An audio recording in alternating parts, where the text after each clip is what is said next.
Hello গিন্নি, সামনে তো পুজো। বাংলাদেশ থেকে 1000 টন ইলিশ উপহার আসবে।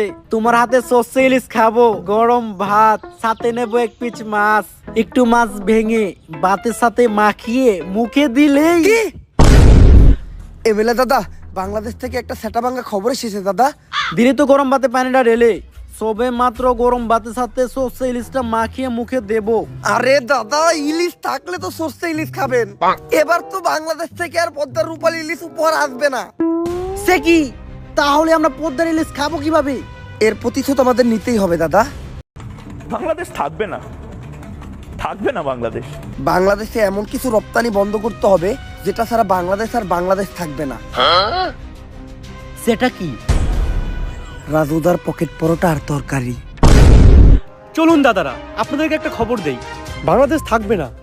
झूठ बोलता है कमीना। থাকবে না বাংলাদেশ। আজকে আমি শোকাহত, আজকে আমি চিৎকার করব না, আজকে আমি রাখবো না। বাংলাদেশ থাকবে না। বাংলাদেশের জেলা চট্টগ্রাম, ফেনী, কুমিল্লা কোনোটাই থাকবে না। ওয়াং চিং পং চু চিং চাং পাহাড় তোমার সাথে দিয়ে দেবো। বাংলাদেশের চিকেন লেখলে আমরা কুকুরের মতো কামড়ে খেয়ে ফেলবো। থাকবে না বাংলাদেশ। এই যে রাজুদার তরকারি পরোটা দিলাম না রপ্তানি বন্ধ করে, বাংলাদেশের মানুষ এখন হাঁকবে কি করে? বাংলাদেশের মানুষের তো রাজুদার তরকারি আর পরোটা না খেলে হাগাই ক্লিয়ার হয় না। বাংলাদেশ থাকবে না, থাকবে না, না হাঁক দিয়ে পেরে মরে যাবে। থাকবে না বাংলাদেশ, থাকবে না। মিলিয়ে রাখুন, থাকবে না। কি একটা ঝামেলায় বললাম কত শামসু, পোলাটার 2 দিন ধরে আগা হয় না। আমি আর কি কমু, তোমার তো পোলার হয় না, আমার তো নিজেরই হয় না। ইন্ডিয়া যখন কইছিল সামনে বাংলাদেশে অনেক বড় বিপদ হইব, তখন ভাবছিলাম না খাইতে পেরে মরে যাবো। ওহন তো দেখতেছি না আঁকতে পেরে মরে যেতেছি। রাজুদার পকেট পরোটা তরকারিটা খাইলে সুন্দর পেটটা ক্লিয়ার হয়ে যেত। ইন্ডিয়া রপ্তানি বন্ধ করে আমাকে ফলাইছে বিপদে। এমনি যদি চলতে থাকে তাহলে তো সামনে আমরা অনেক বড় একটা বিপদে পড়বো। ইন্ডিয়া থেকে কি রাজুদার পরোটা তরকারি আনার কোনো উপায় নাই? শুধুমাত্র সিন্ডিকেটের মাধ্যমে বর্ডার ক্রস করে পরোটা আনা সম্ভব। এত রিস্ক নিয়ে এই কাজ করবো কে? একজনই আছে, সিন্ডিকেট জগতের বাদশা পুষ্পা।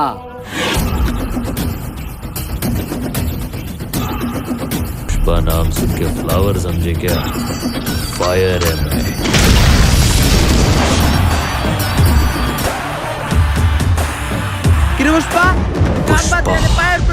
पुष्पराज। এই পাও আমার, এই পাও আমার, আমার পায়ের উপরে আমি পাও তুলছি। তবে এত দলে কে? পুষ্পা এখন আর আগের পুষ্পা নাই। পুষ্পা এখন হয়ে গেছে সিন্ডিকেট জগতের বাদশা। বাদশা না বাচ্চা, এখন আমরা যে মালিকের আন্ডারে কাম করি, চাইনিজ। কয়দিন আগে হের সামনে একজন পার উপরে পাও তুলছিল, চাইনিজ কোল্ডে কোপ দিয়ে পাও উইকেট ঢেলাইছে, তাও আবার মাঝখানেরটা।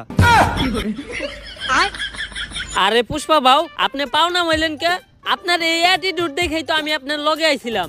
আরে বেটা, পাওই যদি না থাকে তাহলে উঠামুখী, তাও আবার মাঝখানেরটা। বাঘি যদি না থাকে তাহলে জঙ্গল চলবো কেমনে? পুষ্পা, তোর লাগে একটা অফার আছে।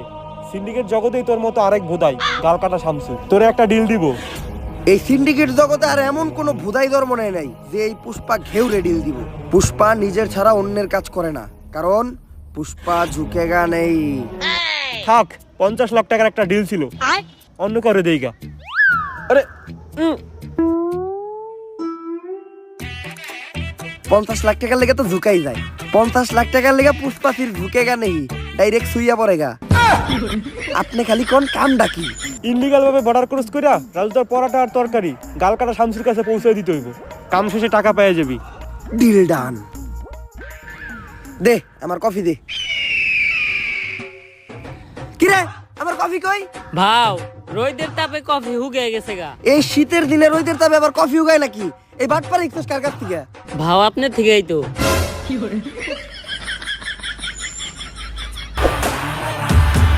ভাও, একটা কথা আপনারে কখনো জিজ্ঞাসা হয় না। কি?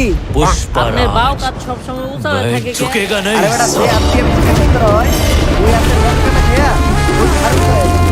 কিন্তু বাও, আমরা বেশিরভাগ কাম করি ডাইন হাত দিয়া। ডাইন কাত উঁচাওয়ার কথা, আপনার বাম কাত উঁচা হয়েছে কে? বাম হাত দিয়ে কি কাম করছেন? আরে বেটা, আসল কাম আমি তো করছি বাম হাত দিয়া। তাইলে তো মনে হয় আমার বাম কাত উঁচা হয়ে যাবো, আজকের থেকে বাদ দিতে হইব।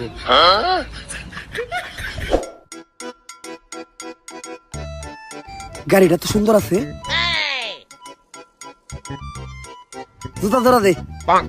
গাড়িটার লগে আমার কয়েকটা ছবি তুলে দে। ফেসবুক আইডির প্রোফাইলটা চেঞ্জ করতে হইব।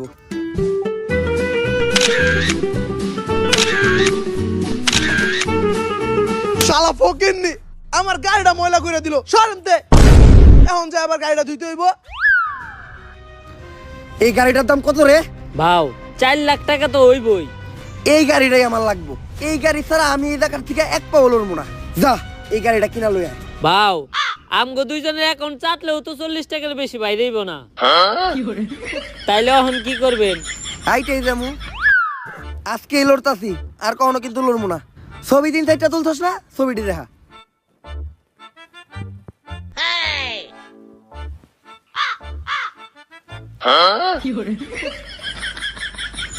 নাটকির পো তুই বর্ডারের আশেপাশে লক্ষ্য রাখ। রাজুদা পরোটা নিয়ে এত দেরি করতেছে কে? দাদা ওটা নিয়ে এসেছি দাদা। এত দেরি লাগলো কেন?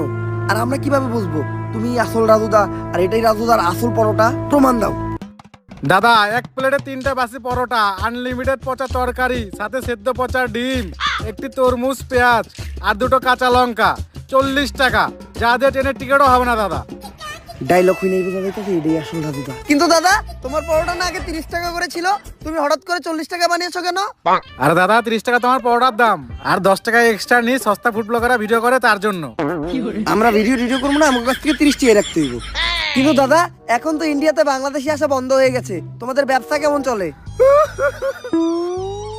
ব্যবসার কথা আর বলো না দাদা, পুরো ডুবেছি। বাঙালিদের মধ্যে হাতে থেকে নিজেদের বোধ বাঁচাতে পারছি না। তা তোমাদের কি অবস্থা দাদা? আমাদের অবস্থাও খুব একটা ভালো না। রপ্তানি বন্ধ হওয়ার পর আমাদের হাগা বন্ধ হয়ে গেছে, তাই পরোটা নিয়ে যাচ্ছি, খেয়ে একটু ক্লিয়ার হবে। আসি দাদা। আরে দাদা আমার 30 টাকা। বাসা গিয়ে বিকাশে পাঠিয়ে দিচ্ছি দাদা। ঠিক আছে দাদা। আরে বাড়া এটা কি হলো? ইন্ডিয়াতে তো বিকাশই নেই।